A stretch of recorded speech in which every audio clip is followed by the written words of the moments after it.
कि कैसा बुलावा था ये कि एकदम अपनी हत्या से 4-5 दिन पहले अचानक बोली मुझे कश्मीर जाना है। ये अपने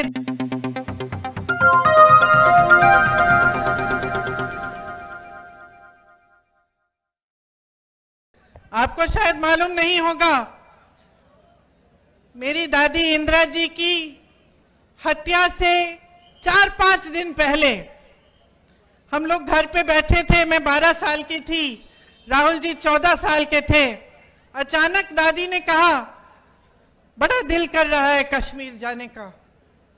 जो चिनार के पेड़ हैं पतझड़ के समय जो गिरते हैं, मैं उन्हें देखना चाहती हूं। तो हम दोनों बच्चे थे, बहुत खुश हुए, चलो दादी के साथ कश्मीर चलेंगे। तो दादी हमें कश्मीर लाई। पहली बार मुझे खीर भवानी के मंदिर में ले गई।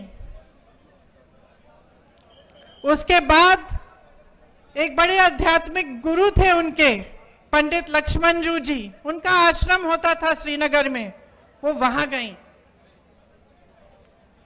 फिर हम दिल्ली आए।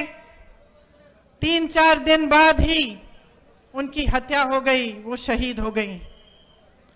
तो अक्सर मुझे लगता है कैसा बुलावा था ये कि एकदम अपनी हत्या से 4-5 दिन पहले अचानक बोली मुझे कश्मीर जाना है।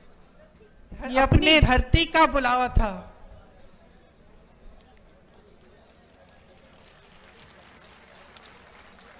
ये माता का बुलावा था कि वो खीर भवानी गई।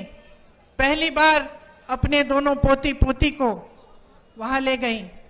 और उसके बाद से जब भी मैं श्रीनगर जाती हूं, मैं जरूर खीर भवानी माता के यहाँ जाती हूं और अपनी दादी को याद करती हूं।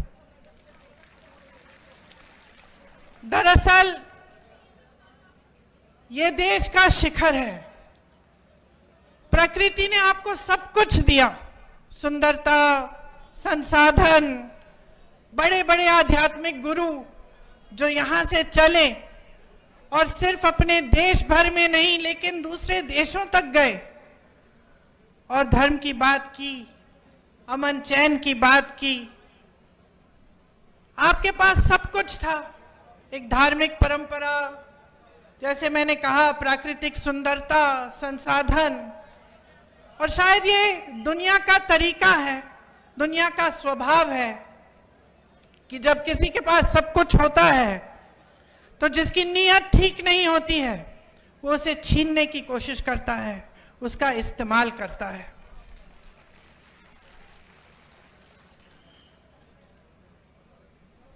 एक तरह से भाजपा के नेताओं ने जम्मू और कश्मीर को अपने राजनीतिक शतरंज का मोहरा बना दिया है। यहां के लिए नीतियां नहीं बनती,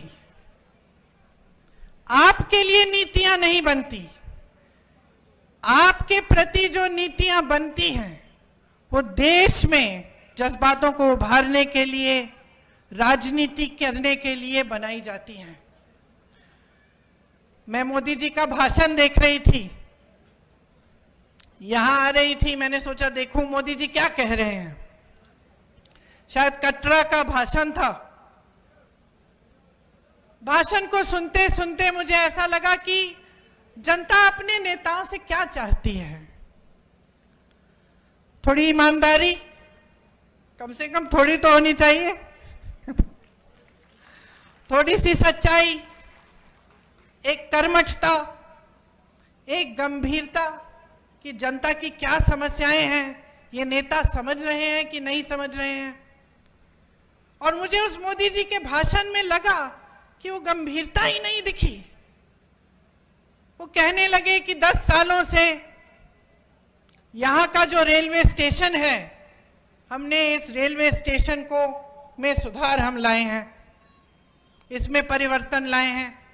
मैं सोच रही थी 10 सालों से आप प्रधानमंत्री रहे हैं, आप कटरा आके कह रहे हैं कि मैंने आपके रेलवे स्टेशन में सुधार कर दिया। विकास की एक धारा होती है, जैसे जीवन की होती है।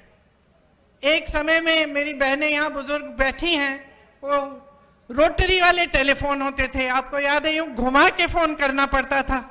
जम्मू से दिल्ली फोन करना पड़ता था तो बुकिंग करनी पड़ती थी, 2-3 हफ्तों बाद ट्रंक कॉल लगता था। आज सबके पास स्मार्टफोन है। परिवर्तन होता है, विकास होता है, रेलवे स्टेशन में सुधार होते हैं। ये कोई बड़ी बात नहीं है कि प्रधानमंत्री जी आकर इन छोटी छोटी बातों पर आपको कह रहे हैं कि देखो मैंने आपके लिए क्या किया।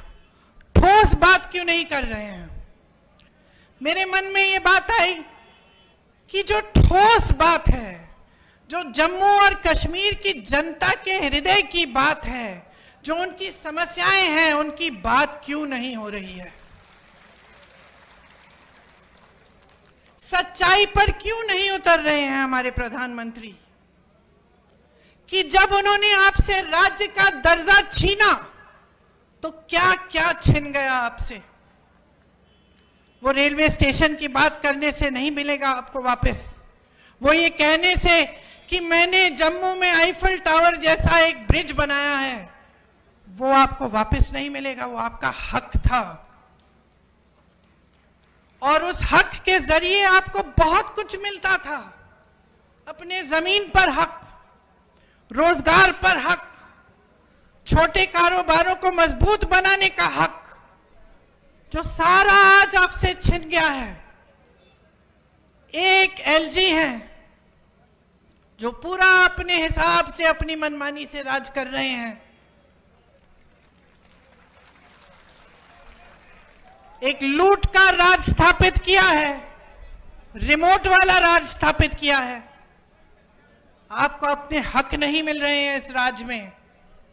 आपकी जमीनें लैंड बैंक बन रही हैं। किसके लिए? आपके लिए, बड़े बड़े उद्योगपतियों के लिए, जो मोदी जी पूरे देश भर में स्थापित कर चुके हैं कि कुछ गिने चुने उद्योगपतियों को सब कुछ मिलेगा। वही आज जम्मू और कश्मीर में हो रहा है। यहां रिलायंस के रिटेल स्टोर खुल रहे हैं, लेकिन ये जो छोटी छोटी दुकानें हैं, जो आपकी दुकानें हैं, आपके छोटे बिजनेस हैं, उनको मारा जा रहा है। पहले नोटबंदी, फिर जीएसटी, और आज बड़ी बड़े रिटेल वाले जो उद्योगपति हैं आपके बिजनेस को छीन रहे हैं। और आप कुछ कर नहीं पा रहे हैं क्योंकि आपकी अपनी सरकार नहीं है। नौकरियों का हक आपको मिलना चाहिए। यहां तमाम नौजवान खड़े हैं। मेरी बहनें मेहनत करके, परिश्रम करके बड़ा करती हूं। मैं 52 साल की हूं, मेरा बेटा 24 साल का है, मेरी बेटी 22 साल की है। क्या चाहते हैं हम अपने बच्चों के लिए? एक उज्जवल भविष्य चाहते हैं। कुछ बड़ी शान, शोहरत, पैसा, सत्ता नहीं। हम चाहते हैं कि खुश रहें, ईमानदारी से अपना काम करें और अपनी कमाई कर लें, अपने पैरों पे खड़े हो जाएं। ये आप भी चाहते हैं, इस मंच पे बैठे सारे नेता भी यही चाहते हैं। तो ये हक आपसे छीना क्यों जा रहा है? आज रोजगार के मामले में जम्मू और कश्मीर इतना पीछे क्यों पड़ गया है? इतनी बेरोजगारी क्यों है? आप परवरिश करते हैं अपने बच्चों की, मेहनत करते हैं, उनको पढ़ाते हैं, लिखाते हैं। बच्चा भर्ती का पेपर देता है, पेपर लीक हो जाता है, पेपर